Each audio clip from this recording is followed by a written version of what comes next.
여러분 안녕하세요. TV 강의 행복한 100세 온인주입니다. 여러분은 인맥 다이어트라는 말 들어보셨나요? 말 그대로 불필요한 인간관계를 정리하는 걸 말하는데요. 최근 인간관계에서 피로감을 느끼고 있는 사람들에게 이런 인맥 다이어트가 유행처럼 번지고 있습니다. 그만큼 인간관계를 맺을 때에도 이 관계 자체가 스트레스가 되지 않도록 사람들과 내실 있고 좋은 관계를 잘 맺는 게 중요한데요. 그래서 오늘 TV 강의 행복한 100세에서는 좋은 관계가 만드는 행복한 삶을 주제로 한 강의를 준비했습니다. 어떤 비결이 숨어 있을지 궁금하시죠? 자, 그럼 오늘의 강의 지금 바로 시작합니다.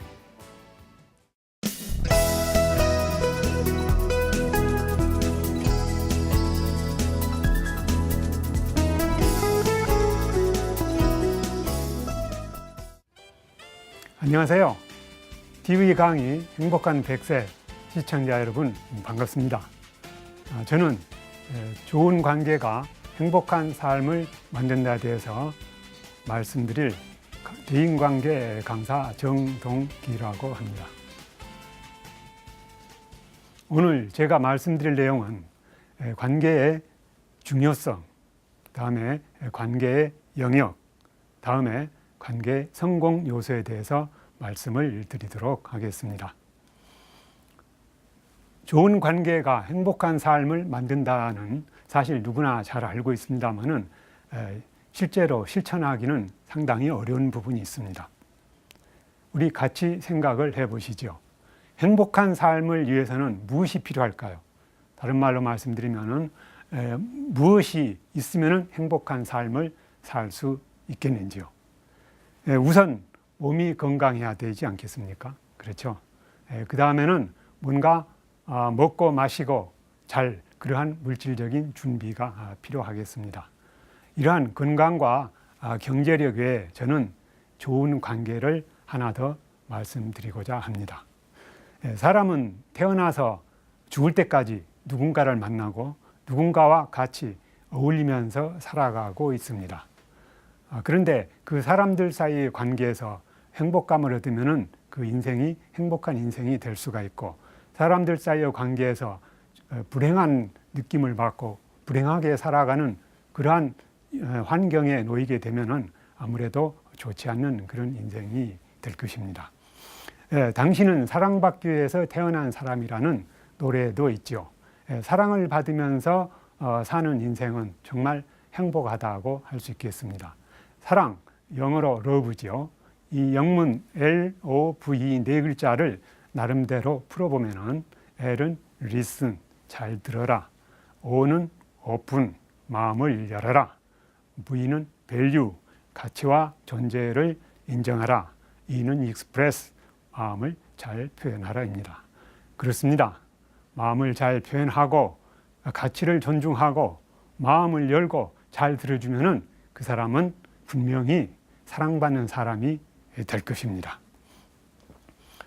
좋은 관계의 중요성에 대해서는 여러 가지로 알려져 있습니다만은 미국 하버드 대학교 의과대학 정신과 교수 로버트 월딩어 교수의 연구 내용을 잠시 소개해 드리겠습니다. 75년간 724명의 남성 인생 추적을 하였습니다. 이 중에 현재 60명 정도도 살아있다고 하죠. 이 오랜 기간 동안 연구를 한 것은 정말로 희귀한 그런 연구가 되겠습니다. 로버트 월딩어 교수는 이러한 연구를 통해서 결론을 도출했는데요. 그 결론은 관계가 인생에서 행복을 결정하는 중요한 요소라는 사실입니다. 내가 만나는 가족, 친구, 이웃들과 애착을 가지고 긴밀한 관계를 유지하는 것이 행복에서 중요한 요소라는 그런 얘기가 되겠습니다. 연구 결과 세 가지의 교훈을 저희는 얻을 수가 있습니다. 첫째는 사회적 연결은 유익하되 고독은 해롭다는 사실입니다. 그렇죠. 긴밀한 사회적 연결을 가지고 있는 것은 건강에도 매우 좋습니다. 그리고 이런 분들은 더 오래 살고 행복한 삶을 살았다는 것이죠. 반대로 고독은 해롭다. 그렇습니다. 군중 속에서도 고독을 느낄 수 있죠. 이 고독한 사람들은 여러 가지로 건강도 별로 좋지 않고 수명도 더 짧았다고 하는 것입니다. 두 번째, 관계의 질이 무엇보다 중요합니다. 많은 사람을 같이 사귀고 있는 것, 그것도 물론 나쁘지 않겠습니다만은 좋은 관계에 유지하는 것, 그것이 훨씬 더 중요하다는 사실입니다. 부부가 결혼해서 사는데 어떤 갈등 속에서 계속 사는 그러한 부부 생활은 차라리 이혼하는 것보다 더 해롭다, 이런 말도 있습니다. 그리고 50대에서 좋은 관계를 유지하고 있는 사람들은 연구 결과 80세에 더 큰 행복감을 느끼고 건강하게 살아가고 있다는 것을 발견할 수가 있습니다. 세 번째, 좋은 관계는 우리의 몸뿐만 아니라 뇌도 보호해 준다는 사실입니다. 그래서 좋은 관계를 유지하고 있는 분들은 80대가 되어서도 훨씬 더 기억력이 선명하고 또 좋은 만족감을 느끼면서 더욱 행복하게 살고 있다는 사실을 우리는 발견할 수 있습니다. 그래서 이러한 연구의 교훈을 토대로 우리는 관계의 중요성을 다시 한번 생각해 볼 필요가 있겠습니다. 영미의 유명한 극작가 거인의 정원을, 오스카 와일드라는 극작가가 거인의 정원을 썼죠. 이 거인의 정원에는 굉장히 대인관계에 의미심장한 뜻을 내포하고 있습니다. 거인이 넓은 정원을 가지고 있습니다. 꽃도 피고 잎도 나오고 새도 울지요. 그래서 아이들이 많이 놀고 있으니까 이 거인은 시끄러워서 아이들을 들어오지 못하게 했습니다. 쫓아버린 거죠. 아이들이 없는 정원은 굉장히 삭막했습니다. 그래서 다음에 봄이 왔는데도 아이들이 없으니까 잎도 나지 않고 꽃도 피지 않는 겁니다. 그런데 일부 아이들이 담을 넘어와서 이 거인의 정원 한쪽에서 놀고 있었습니다. 그런데 이상한 일이 일어났죠. 아이들이 놀고 있는 그쪽에서는 잎도 나고 꽃도 피었다는 그러한 사실입니다. 그래서 우리는 이러한 그 작품을 통해서 사람이 다른 사람들을 자기의 영역, 생활의 영역 속으로 불러들이지 아니하고 혼자만 사는 삶은 삭막하고 외롭고 힘들다는 사실입니다. 이러한 작품에서도 우리는 관계의 중요성을 살펴볼 수가 있겠습니다. 자, 그러면은 이 관계는 대단히 중요한 것을 생각할 수가 있는데 이 사람과의 만남이 결코 호락호락하지 않습니다. 이 화면을 보시면은 왼쪽부터 4명의 얼굴 모양이 제시가 되어 있습니다. 각자 보십시오. 전부 다르지요. 맨 왼쪽에 주도적으로 뭔가 리더십을 발휘하고 그러한 그 자기 나름대로의 일을 밀어붙이는 그러한 스타일로 보이실 겁니다. 다음 두 번째 보시죠. 뭔가 온순하고 편안하고 그런 인상을 받으실 수 있습니다. 세 번째는 활짝 웃는 모습이죠. 그렇죠. 사교적이고 즐거운 모습을 보실 수 있습니다. 마지막으로 네 번째는 뭔가 신중하고 계산적이고 치밀하고 이러한 인상으로 보이지 않으세요? 네. 여러 가지의 성격과 환경을 가지고 있기 때문에 사람은 이 세상에 나와 똑같은 사람은 한 명도 없다고 하겠습니다. 그래서 나와 다른 사람과 어울려서 생활을 하는 그 과정에서 자연히 발생되는 게 여러 가지 갈등이 있죠. 문제가 발생하죠. 그래서 이러한 문제를 발생하기 때문에 이걸 해결하는 게 어렵다는 것을 우리는 잘 알고 있습니다. 실제로 일반 기업에 신입사원이 들어왔을 때 한때는 한 30% 정도 퇴직을 한다고 그랬죠. 1년 이내에. 왜 그럴까요? 많은 사람들이 대인관계, 즉 상사와 관계라든가 이런 관계 때문에 힘들어서 이직을 결심한 그러한 보도가 있었습니다. 자, 그러면은 이러한 인간관계에서 보면은 퇴직 전후의 관계 변화를 다시 한번 볼 수가 있습니다. 퇴직 전후에는 내가 관계를 맺고 있는 그룹들이 대체적으로 일정한 거리에 포진해 있습니다. 가족, 이웃, 직장, 동료, 그 다음에 지역사회, 뭐 거래처 예를 들면은 이러한 분들이 일정한 거리에 있기 때문에 좋은 관계를 유지하고 모양새가 좋게 돼 있습니다만은 퇴직 후에는 가족에 관련된 그룹들은 나와 더 가까이 오게 되고 반대로 비즈니스라든가 직장과 관련된 그런 그룹들은 아무래도 멀어지게 됩니다. 그렇죠. 직장을 떠나갔으니까요. 주된 직장에서 떠났을 때 그쪽에서 관련을 맺던 사람들하고는 아무래도 점점 멀어지게 되겠습니다. 그래서 행복한 100세를 살아가는 데 있어서 이 퇴직이라는 것은 엄청난 사건입니다. 그래서 퇴직 전과 퇴직 이후는 완전히 환경이 다르기 때문에 많은 신경을 쓰고 이 행복한 삶을 살기 위해서 준비를 해야 되겠죠. 그래서 우리 관계에 있어서도 퇴직 후에는 여러 가지로 신경 쓸 일들이 너무나 많습니다. 어쨌든 행복한 삶을 살기 위해서는 준비를 많이 하고 좋은 관계에 대해서 지속적으로 관심을 가져야 되겠습니다. 건강해야 되고 경제력이 있어야 되고 이 두 가지 부분은 우리가 누구나 다 평생 동안 준비를 하고 있죠. 평생 동안 관심을 가지고 있습니다. 그렇다면 우리 좋은 관계를 유지 관리하는데도 평생 동안 많은 관심을 가지고 지내야 하겠습니다. 자, 나의 대인 관계의 모습을 좀 살펴보도록 하겠습니다. 나를 중심으로 가까이 있는 원 안에는 가까이 지내는 분들의 이름을 적어 보시면 좋겠습니다. 자주 만나고 또 서로 소통하고 그렇죠. 서로 정보도 주고받고 가까운 분들입니다. 그 다음에 이 두 번째 원에는 그렇게 가깝지는 않지만은 가끔 만나면서 제2의 그룹으로 형성된 그런 분들의 이름을 한번 적어 보시면 좋겠습니다. 마지막으로 세 번째 원 안에는 1년에 한두 번 정도 만나는 그런 분들의 이름을 적어 보시는 것이 좋겠습니다. 자, 그러면은 이 세 번째 원 바깥에는 1년이 지나도 한 번 더 볼까 말까, 문자 메시지 한 번 할까 말까, 통화할까 말까 이런 분들을 기록하시는 거죠. 그런데 한 번 기록한 게 중요한 게 아니라 이러한 그 인맥에 대한 이름 적는 것을 매년 연말에 한 번 정도 하고 그 다음에 또 다음 해도 하고 그 다음에 또 다음 해도 하고 하다 보면은 한 2, 3년 정도 3, 4년 정도 이러한 그 시간이 흐르다 보면은 나하고 가까웠던 분들이 밖으로 옮겨지는 수도 있습니다. 또 반대로 멀리 있던 분들이 안쪽으로 들어오는 수도 있습니다. 그런데 일반적으로 노년기에 들어가면은 사람 수가 점점 줄어들게 되죠. 그것이 대체적인 현상입니다. 그렇기 때문에 이런 거를 감안해서 평소에 대인관계에 대한 여러 가지 준비를 할 필요가 있겠습니다.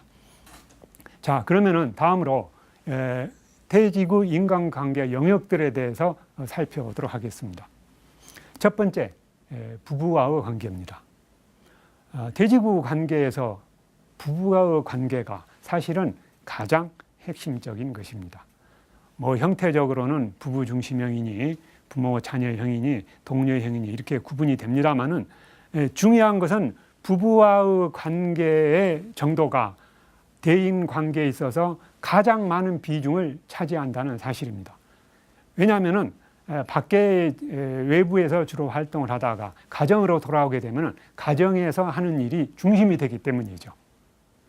그래서 퇴직하신 분들의 가정으로 복귀를 하게 되는데 이때 잘 적응을 해나가고 이런 부인과의 관계가 원만하게 되면은 제대로 잘 이렇게 적응이 되는 그런 경우가 되겠는데 반대로 부인과의 관계가 잘 적응을 못하고 여러 가지 갈등 속에 있게 되면은 상당한 곤란한 그런 지경에 이를 수도 있겠습니다. 퇴직을 해서 집안에 들어와서 집안일을 하는 것은 당연한 일이겠습니다만은 이때 서로 간에 지혜롭게 대처를 해야 됩니다. 3, 40년 동안 오랜 기간 동안 가정일을 하신 우리 아내분들께서는 여러 가지로 익숙하고 잘합니다만은 이제 가정일을 하게 되는 남편분들께서는 아무리 처음에 얘기를 듣고 배운다 해도 서투를 수밖에 없습니다. 그래서 그 서투르게 하는 그러한 일들에 대해서 지나치게 핀잔을 준다든가 하는 그러한 것은 지양하는 것이 좋겠습니다. 그래서 남편분들이 자존심을 상하게 될 우려가 있거든요. 그래서 그렇지 않아도 퇴직을 해서 어떤 지위도 잃어버리고 경제적인 수입도 떨어진 상태에서 자존심이 상했는데 또 이런 집안일을 하면서 어떤 그 티격태격하는 그런 모습을 경험하게 되면은 많은 그 상처를 받을 우려가 있겠습니다. EBS에서 가정으로의 복귀하는 그런 그 방송을 보내고 있는데요. 사회에서 유명인들이 집안에 와서 가정일을 하는 그러한 장면들이 있는데 그 장면에서도 보면은 서로 그 말의 어떤 어감, 어투 이런 거에 대해서 굉장히 섭섭하게 하고 갈등을 일으키는 그런 장면을 볼 수가 있었습니다. 두 번째는 부모와의 관계입니다. 연로하신 부모님을 모시고 살아야 하는 이제 그런 경우에 이 효의 개념이 무엇인가 거기에 대해서 생각을 많이 해보게 됩니다. 또한 같이 나이가 들어가는 그런 입장에서 서로에 대한 깊은 이해와 연민 또는 분신이라는 느낌을 가지게 되죠. 또한 살아있다는 그 존재감에 대한 감사의 마음을 가질 수도 있습니다. 그렇지만 부양을 잘 못하고 있다는 그런 생각을 가질 수도 있죠. 여기에서 나오는 그 죄책감 또는 초조감, 부담감들이 작용을 할 수가 있습니다. 아무튼 노부모를 모시는 데 있어서는 노부모님의 어떤 그 근황에 대해서 여러 가지로 체크하고 확인하는 그러한 노력들이 필요할 것 같습니다. 노부모님들께서는 어떤 몸이 아프다고 했을 때 그것을 자녀분들에게 어떤 초기에 잘 이 얘기를 하지 않는 그런 경우가 많습니다. 그래서 병이 어느 정도 진행된 다음에 어디가 아프다 이런 말씀을 하시거든요. 그래서 치료 시기를 놓치고 당황해하는 경우가 종종 있는 것 같습니다. 다음은 자녀와의 관계입니다. 이 장수사에서는 자녀 관계 연결 기간이 길어집니다. 그래서 예전에는 자녀와의 관계 기간이 짧았었죠. 왜냐하면 일찍 사망을 하기 때문에. 내 퇴직 후에 30년을 사는 장수사에서는 자녀와의 관계 기간도 길어지게 됩니다. 따라서 자녀를 내 부속물로 생각지 말고 독립된 성인으로 인정하고 그 다음에 자녀의 어떤 여러 가지 상황에 대해서 긍정적으로 보고 또 배려하는 그런 마음으로 좋은 관계를 유지해야 되겠습니다. 다음으로 형제 자매 친척 관계입니다. 형제 자매는 어렸을 적에 같은 환경에서 자랐기 때문에 누구보다도 친하게 지냈습니다. 그런데 사회에 나와서 각자의 생활을 하다 보면은 조금 소원해질 수가 있죠. 직업도 다르고 여러 가지 환경도 다르니까요. 근데 여기에서 다릅니다만은 노후가 되면은 다시 또 어느 정도의 그 친근한 그런 관계를 유지하게 됩니다. 그래서 통계에 의하면은 45세를 기준으로 45세를 가장 하향점으로 해서 점점 좋아진다는 얘기입니다. 그러니까 45세 이전에는 점점 관계가 소원했다가 45세를 바닥을 찍고 그 이후부터는 점점 관계가 좋아지는 그런 형태를 나타내고 있습니다. 그래서 은퇴 후에는 노년에는 형제 자매들이 소중해집니다. 그건 누가 소중하게 생각해라 마라 그렇지 않더라도 자연적으로 느끼게 되는 것이죠. 네. 제 아내와 처제 사이에 그 여러 가지 소통하는 모습을 보면은 제가 이렇게 왜 소중하게 생각하는가 그거를 알 수가 있었습니다. 한 번 통화를 하면은 상당히 오랜 기간 하는데요. 그렇게 통화를 하면서 유안을 얻는 거거든요. 그래서 장모님께서 우리 자매를 낳아주신 게 너무너무 좋다 이런 얘기를 하고 있는 걸 들었습니다.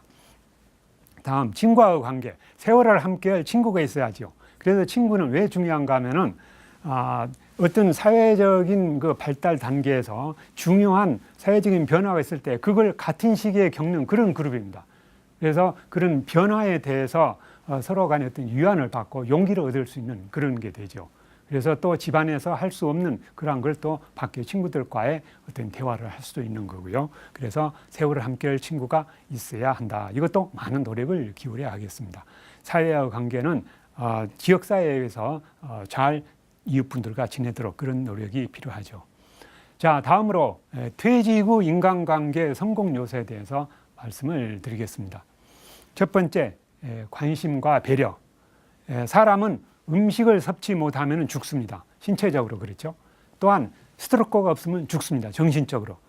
스트로크, 그 사람의 존재와 가치를 인정하면서 서로 오고 가는 그러한 관계, 행위, 이러한 모든 것들을 일단 스트로크로 보시면 되겠습니다. 배려, 이러한 관심을 가지고 있으면 상대에 대한 배려가 필요하죠. 내가 어떻게 한다면 어떻게 하겠지. 내가 아이와 잘 놀아준다면 나를 좋아하겠지. 내가 10분 전에 도착한다면 그 사람은 더 좋아하겠지. 이런 것들이죠. 이런 것들을 잘 좀 관심을 가질 필요가 있습니다. 스트로크를 조금 더 구체적으로 살펴보면요, 이 표와 같이 신체적으로 정신적으로의 그런 긍정적인 스트로크가 있습니다. 머리를 쓰다듬는다든가 이런 이뻐하는 말. 그다음에 조건적이고 무조건적인 그런 긍정적인 스트로크가 있습니다. 어떤 행위에 대해서 조건적으로 긍정적으로 얘기하는 거고요. 무조건적인 것은 그 사람의 존재나 가치에 대해서 얘기를 하는 겁니다. 너를 좋아해. 이런 굉장히 무조건적인 긍정적인 스트로크가 되겠습니다. 반대로 직장에 다니는데 자네 그만두게 이러한 거는 무조건적으로 굉장히 부정적인 거예요. 위험합니다. 그래서 무조건적인 스트로크는 조심해서 사용을 해야 되겠습니다. 때린다든가 무시한다, 또 망쳤구나, 이런 것들은 부정적인 스트로크가 되겠습니다. 다음, 경청과 공감. 적극적인 경청의 자세는 친근하게 주의를 기울이고 또 나도 똑같다, 그다음에 흥미를 가지고 서로 눈을 맞추면서 상대 입장에서 이렇게 듣는 게 좋겠습니다. 그래서 상대의 말을 무시한다든가, 그 다음에 자기 듣고 싶은 말만 듣는다든가, 또 엉뚱한 생각을 하면서 듣는다든가, 이런 것들은 지양해야 하겠습니다. 존중과 칭찬, 그렇습니다. 내 존재를 인정받는 것은 사랑을 받는 것이고, 상대의 존재를 인정하는 것은 사랑을 주는 것이라고 말할 수 있습니다. 그래서 사람은 내가 존재를 인정받을 때 대우받는 느낌을 받게 되고 굉장히 좋아합니다. 이 존중의 반대말은 뭐로 말할 수 있을까요? 무시. 네. 그래서 간혹 신문에 보면은 무시한 사람을 화가 나서 그 사람을 살인을 하려고 달려들어서 살인 미수를 했다. 뭐 이런 그 비슷한 뉴스가 신문에 나는 것을 볼 수가 있습니다. 자, 네 번째, 이해와 용서입니다. 이해라는 것은 상대를 이해하는 거죠.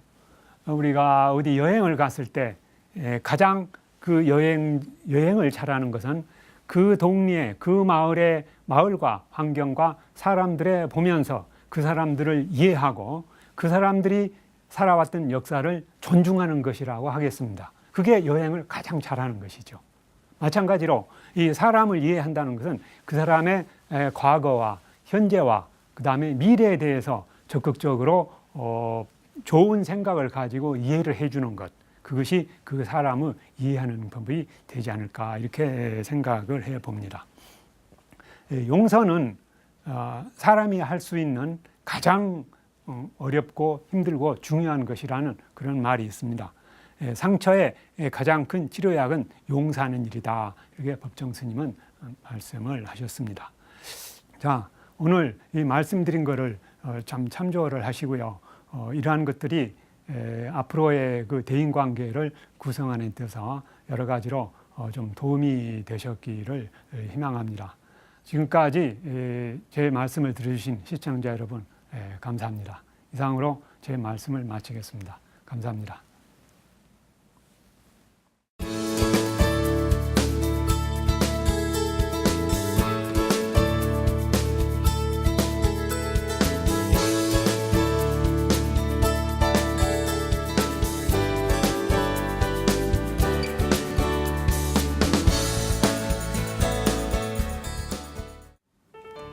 최근 한 기업에서 성인 남녀 2,540명을 대상으로 설문조사를 했는데요. 인간관계에서 어떠한 방식으로든 피로감을 느낀 적이 있는지를 묻는 그 질문에서 응답자의 85%가 있었다라고 답했다고 합니다. 그만큼 원하든 원치 않든 우리가 다양하게 맺고 있는 인간관계가 우리 삶의 질에 큰 영향을 미친다는 건데요. 오늘 강의가 행복한 삶을 위한 인간관계를 재정비하고 또 이를 통해 삶의 질을 높일 수 있는 좋은 계기가 되었으면 합니다. 저희가 준비한 시간은 여기까지고요. 저는 다음 주 이 시간에 다시 찾아오겠습니다. 지금까지 시청해주신 여러분 고맙습니다.